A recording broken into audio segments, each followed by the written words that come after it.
Eugenics. Eugenics. The very word raises the hackles of the egalitarians, as it exposes fundamental fallacies that underlie their doctrines. Mankind is the only animal species which acts to circumvent the natural law of the survival of the strong and the weeding out of the weak.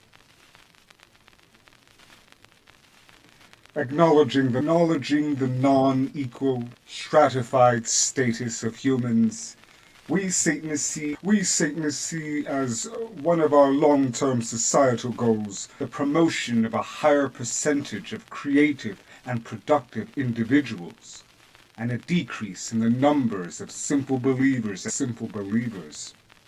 and consumers, as well as the downright stupid. This could be advanced through the forbidden knowledge of eugenics. Simply put, it is a term applied to the scientific theories concerning the biological improvement of the human animal through deliberate control of hereditary factors. This idea was pioneered by Sir Francis Galton.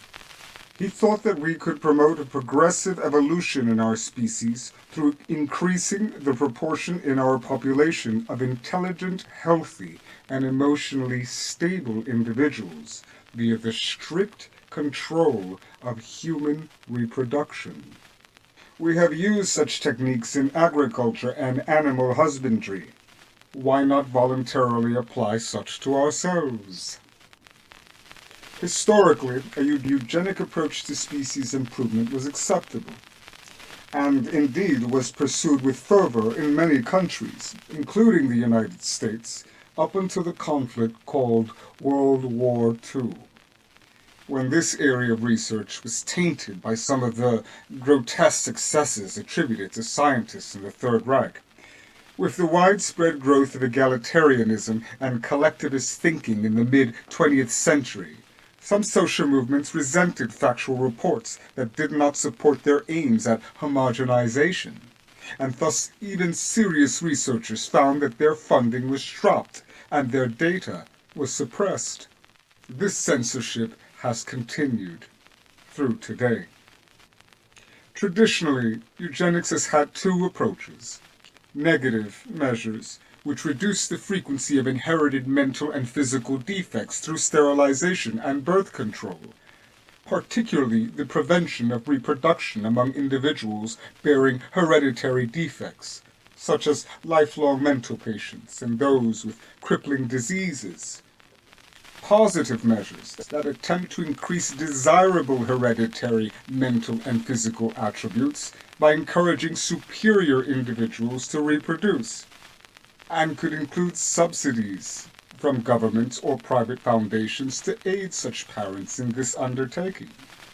We now have a third-side approach, since researchers are coming to understand the human genome and techniques are being developed for manipulating the characteristics of the zygote. These may make it possible for parents to select the abilities that will be born into their offspring, presenting the option to amplify their strengths and eliminate their weaknesses. Satanists have always explored areas forbidden to others, and we will not shy away from this topic so vital to the development of our species. We reject the flaccid maxims of universal equality and seek to ruthlessly reveal the truth about the human animal, so that we may move forward towards the proliferation of creative individuals. As champions of freedom of choice, we don't expect governments to enforce such programs on the citizenry. However, we think this path should be a viable option for all who are concerned with increasing the numbers of the ranks of intelligent and creative people. There will always be many believers, consumers, and parasites in human society. We do not advocate their destruction. However, their drain on the productive and capable inhabitants of this planet is debilitating to us. We wish the ranks of the superiorly abled to increase in number, before time runs out and we all perish under the crush of mediocrity.